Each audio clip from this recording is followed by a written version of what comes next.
Случилось, опять Карина обидела? Да, сломала не сделала. Ничего страшного, мы решим проблему.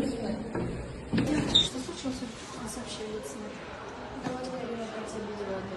Это уже не в первый раз. Давайте пойдемте к ней и решим эту проблему. Да ладно, мы с тобой. Да, хорошо.